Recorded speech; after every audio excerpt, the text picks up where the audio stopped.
میں محمد سائم رضوان ہوں، میں کراچی سے بات کر رہا ہوں۔ امیر اہل سنت، میرا آپ سے سوال ہے کہ اگر کوئی سیڈ اور پریشان نظر آ رہا ہوتا ہے تو لوگ کہتے ہیں کہ آپ کے منہ پہ 12 بج رہے ہیں، ایسا کہنا کیسا؟ جواب ارشاد فرما دیجیے، جزاک اللہ خیر۔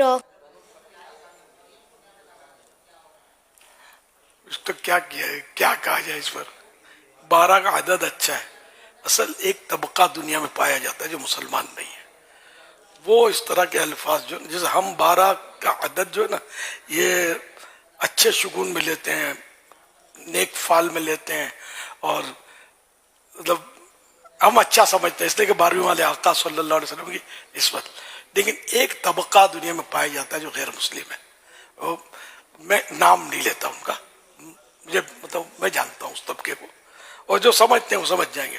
وہ اس 12 کے فگر کو، یہ معاذ اللہ مطلب ہمارے معاملے سے یہ بالکل الٹ ان کے ہاں 12 معاذ اللہ۔ اب مجھے بولنے میں مزہ نہیں آتا کہ ہم تو 12ویں والے آقا کے غلام ہیں۔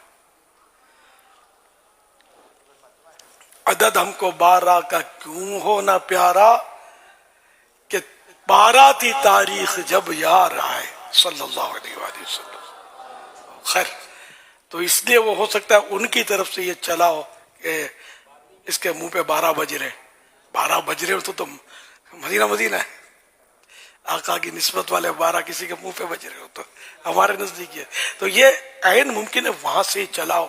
اگر کسی کو پتہ نہیں ہے، میں نے بتایا تو پتہ ہو چلا، تو اس صورت میں ہم کہتے ہیں 12 بجے، تو حکم کیا لگے گا اس پر؟ پتہ ہو تب بھی حکم کیا لگے گا؟ سب کو سمجھ تو نہیں آتی۔ جس طرح 12 کے فگر سے دعوت اسلامی والے پیار کرتے ہیں، ہر ایک کو نہیں اس کی طرف توجہ نہیں ہوتی، ماحول کی برکتیں۔ انشاءاللہ اتنا 12 سے پیار کریں گے کہ 12ویں والے آقا کی شفاعت سے ان کے پیچھے پیچھے جنت میں چلے جائیں گے انشاءاللہ، انشاءاللہ الکریم۔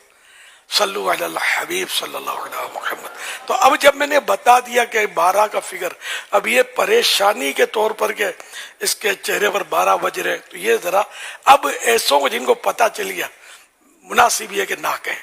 اچھا، اب کسی کے چہرے پر خوشی کے آثار ہے نا، اب اس کو کہہ دیا کہ یار تمہارے تو چہرے میں 12 بج رہے، یوں سمجھ میں آتا ہے کہ مزہ آنا چاہیے۔ صلو علی الحبیب صلی اللہ علیہ وسلم۔